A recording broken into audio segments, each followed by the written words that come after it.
the user is super important into the CTV because they're the one that's going to continue to reopen those bundles, reopen those programs.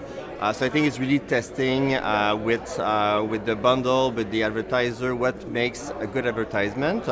And something that we have done, we were able to see that if we put related content or relative content from the advertisement, it was increasing attention. So for example, we released the sports sticker, so the ad will shrink and we're going to be able to see that it's a football score. So if you are into football, you're going to have more attention to the ad, and we saw that this was super positive for that. Same thing with countdown overlay that we're going to have when there's, let's say, a special promotion. The study showed that it was able to remember more the start date or end date of that promotion. And any other weather overlay was also something that kept the attention on the screen, which is a big problem right now with CTV. People are going to be taking their phone and losing attention of when a commercial are starting. So who buys these kind of units? What are the opportunities in the marketplace?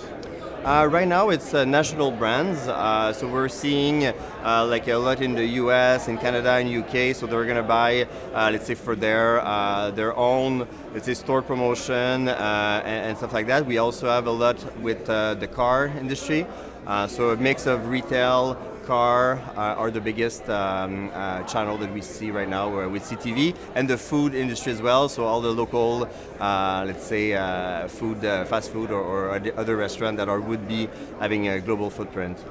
So how do you measure the performance of this? Like, how do you understand the value of these advanced ad units? Do people buy stuff? Do they? The measurement is still an issue, I would say. It's still something that we're working towards, but there's different ways. Yes, with the QR code, you can have the amount of scan. There's also with the remote, also the conversion to it. So if people will add to cart and stuff like that. So those are the things. The other thing also we're working with the brand is, was there an increase of traffic? If the increase of traffic was during a CTV ad, you can also correlate that the ad was working well.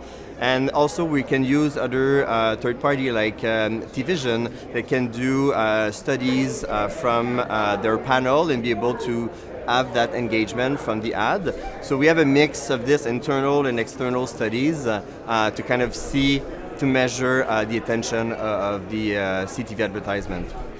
So Luc, there's a number of SSPs in the industry, as we know, some bigger players, some smaller players. How do you define the Sharethrough offering as an SSP? What differentiates you? The differentiation is for Sharethrough has always been to have kind of a seamless and an engaging advertisement, which was built back in the day with native, and now also that's also the root of how we enhance ad and how we create those let's say spots to be more relevant or more attractive to the user, so that the CTV was built the same way, meaning that we want not just to show the normal, let's say, pre-roll, mid-roll, but how can we increase engagement? And that's how, if you buy something on Sharethrough for CTV, you can have this enhancements and increase attention. So that's the big differentiation from us.